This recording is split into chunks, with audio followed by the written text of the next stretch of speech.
Hello, everyone, and welcome back to English Made Simple, the place where learning English feels natural, fun, and easy. And honestly, I've been excited about today's lesson all week because we're talking about one of the best things in life, food. Oh, really? I thought you were finally going to talk about sports for once. Sports? No chance. Food is way more important. That's true. Food is something everyone connects with. Exactly. And now I'm getting hungry already. Same here. My stomach is starting to complain. All right, Sarah, let's start with a simple question. What food do you really like? I'm obsessed with pizza, especially extra cheese with fresh basil on top. That sounds amazing, but for me, sushi wins every time. I like sushi too, but I don't really like super spicy sushi. Oh yeah, wasabi is dangerous. Is there any food you really don't like? Mushrooms. Definitely mushrooms. Really? I actually love mushrooms. Then you can eat mine too. Deal. By the way, Sarah, you said, I don't really like. What's the difference between I don't like and I don't really like? Great question. I don't like sounds stronger, but I don't really like sounds softer and more polite. That's a really useful tip for English learners. All right, Alex. What do you usually eat for breakfast? Usually eggs, toast, and a huge cup of coffee. Coffee is essential. Without coffee, my brain doesn't even start working. I usually eat fruit or yogurt for breakfast. That sounds healthy. I should eat more fruit. And what about lunch? I usually eat something simple, like a sandwich or salad. I usually eat rice with chicken because it gives me energy. That actually sounds delicious. Sometimes I cook at home and bring food to work. But honestly, on Fridays, I love eating out. Trying new restaurants is always fun. Okay, let's do a quick restaurant role play. Let's do it. Good afternoon. Welcome to our cafe. Would you like to see the menu? Yes, please. I'm starving today. Would you like something to drink first? Yes, I'd like a bottle of water and a glass of orange juice, please. Perfect. And what would you like for your main course? I think I'll have the chicken sandwich. Excellent choice. But can I have it without mayonnaise? Of course. And I'll also take a side salad, please. Perfect. Anything else? No thanks. That's all. Perfect English, Sarah. Thanks. I'd like sounds much more polite than I want. Exactly.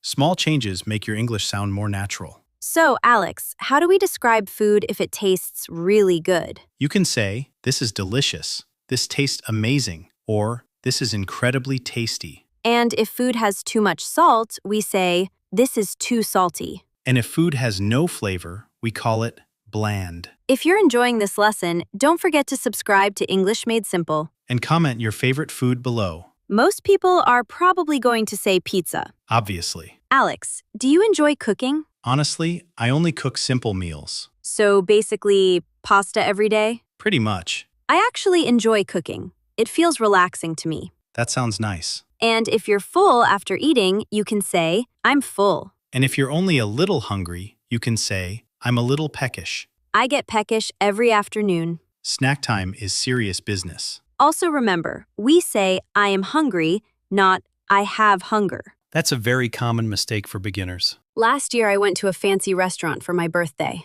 And what happened? The plate arrived with one tiny piece of fish in the center. No way. I was still hungry afterward. I once tried an extra spicy food challenge. That sounds dangerous. 5 seconds later, my entire face turned red. What did you do? I drank almost a whole bottle of milk. Milk helps more than water with spicy food. Wait, Sarah, before we finish, I have another question. Oh no.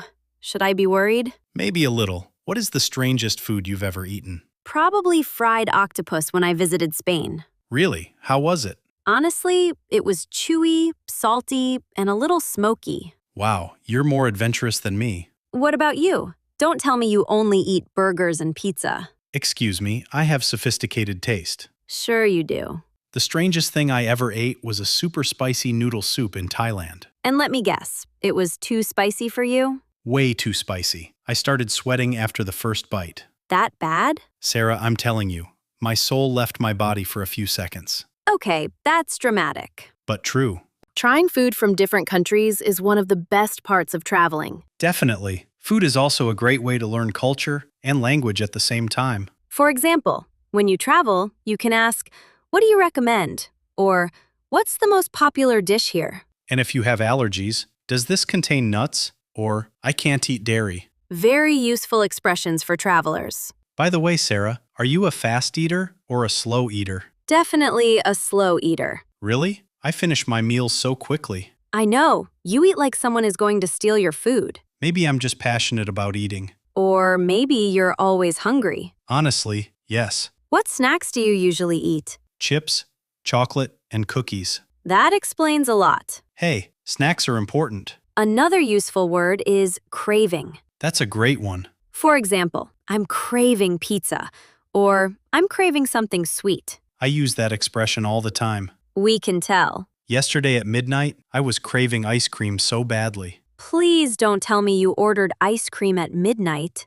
Maybe. Alex! Listen, it was an emergency. A dessert emergency? Exactly. Another useful phrase is, I'm in the mood for... For example, I'm in the mood for Italian food. Native speakers use these expressions all the time. Sweet breakfast or salty breakfast? Salty breakfast.